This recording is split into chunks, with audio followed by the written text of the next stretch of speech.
Welcome back. This is the fourth session of our discussion with Tim Scott and Trey Gowdy on the power of unlikely friendships. In our last session, we talked about building credibility and trust. Today, we're discussing how unlikely friendships can be the catalyst for tackling problems. A friendship, whether it's just two people meeting for coffee or a small group gathering in a church, will create waves in a community. Your actions affect others more than you realize. You need to choose what kind of wave your friendship will make. So Tim, talk about why do unlikely friendships provide such a catalyst for change? Well, they're unexpected. They typically draw some attention from your other friends, asking questions, why are you talking to that person? That opens the door for a long, deep conversation with folks who are just like you. Myself and Senator James Langford, started something called Solution Sundays, where we encourage folks who are not like each other, particularly racially, to have a meal together. But not just have a meal together somewhere at a restaurant, but to do it in your own home. One of the questions, and it was his idea, James Langford is a white guy from Oklahoma, and he said he started asking questions of his friends about when's the last time they had a person of another race in their house. And he said he was surprised to find that a lot of his friends in church had never had someone of another race in their house. And so one of the ways that he felt like they could identify the same problem was to break bread together and have credibility. Have you ever had someone of another color in your house?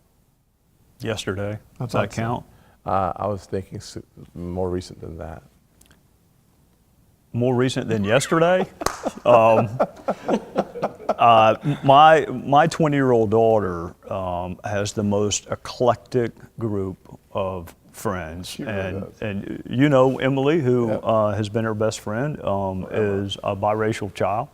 Not a child, she's 20 now. Through my own friendships, but also through my children, our house at any given point, particularly if there's a sporting event on, will look like the rest of the community. And if you were to ask me to list the things about my kids that I am most proud, it is their inclusiveness, and I think that generation has done a remarkable job of not seeing color. Absolutely. Part of the challenge of overcoming problems is finding common ground. You don't have to agree on everything, but wherever you have agreement, start there. And I have found that to be such a powerful weapon, and one of the reasons why I asked the question of Trey, because I knew the answer, number one, and number two, he lives out that common ground concept as well as anyone I've ever met, especially in leadership. His lifestyle reflects what we're talking about. It's not a video that we're doing, it's lives that we're living outside of cameras that makes me understand and appreciate the authenticity and the sincerity that he brings to the table. And one of the reasons why we've been able to have some frank discussions about problems, challenges, and obstacles and overcome them very quickly is because we have common ground. So when it comes to solving problems or tackling problems, why is friendship such an important part of that?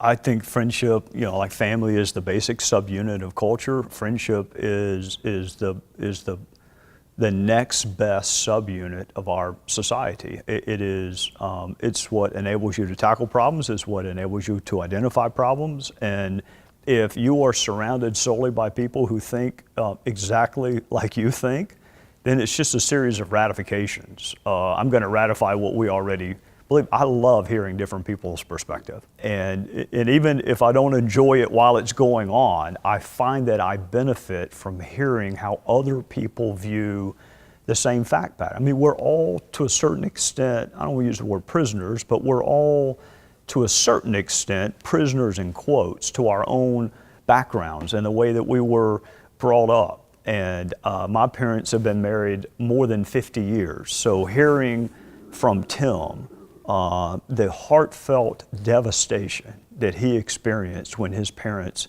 separated is something I can't relate to. The only way I can relate to it is through a friend.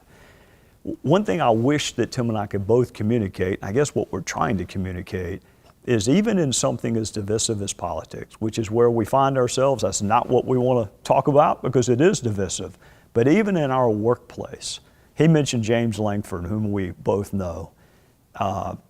There are people who don't agree on any political issue at all that have remarkably strong friendships in politics. I think it's a sad reflection of where we are as a culture that we feel so inhibited in saying that publicly.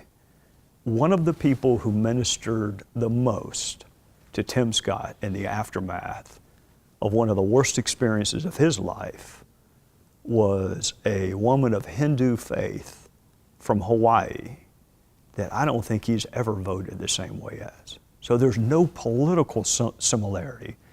I think what Tim was getting at is if you sit down with someone long enough, even the folks that stop by our table in Washington, even the folks who are on the waiters and the waitresses, sports is a great way to connect. Everyone's got a favorite sports team. We happen to pull for the same team God pulls for, which is the Dallas Cowboys. And everybody said, amen. But in Washington, every now and again, you have some Redskins fans. Even though there's conflict between the Cowboys and the Redskins, there is that commonality of discussing the fact that football is about 2 weeks off. If you devote just an ounce of effort and energy to finding some connection with someone, there's a guy that we met up there named Pa, who is from Gambia. So born on another continent, his native tongue is different from ours. But if you were to see us interact, you would say, God, they have a lot in common, despite the fact that they grew up on different continents. As far as he and I, we're of different races, but yet we talk like we've got 90% of life in common. I think most people have a lot of life in common. We just tend to run to the things that divide us with more energy than we run towards the things that unite us. I'll say this too. It was just last year on TV, in the aftermath of another horrific incident in our country. Here in South Carolina, we saw the Black Nationalist Party and the Secessionist Party come together and do a joint press conference because their goal was to make sure that there was no violence in our state. So you had the folks who want to lead a revolt to secede with the folks who are the antithesis of everything they stand for, the Black nationalist movement, coming together because they both see violence as the problem and their groups as a part of the solution. So if in the place where the start of the Civil War, first shots fired, you can bring secessionists and Black nationalists together because they both love this state so much that they're willing to solve the problem of violence together, all things are possible. What's cool about that is you've got people who disagree on a ton of different things, but they were able to identify a common problem that they can tackle. I invite you to continue the discussion Tim and I are having. How has a positive friendship impacted you or your family? What types of change in your own community could an unlikely friendship inspire?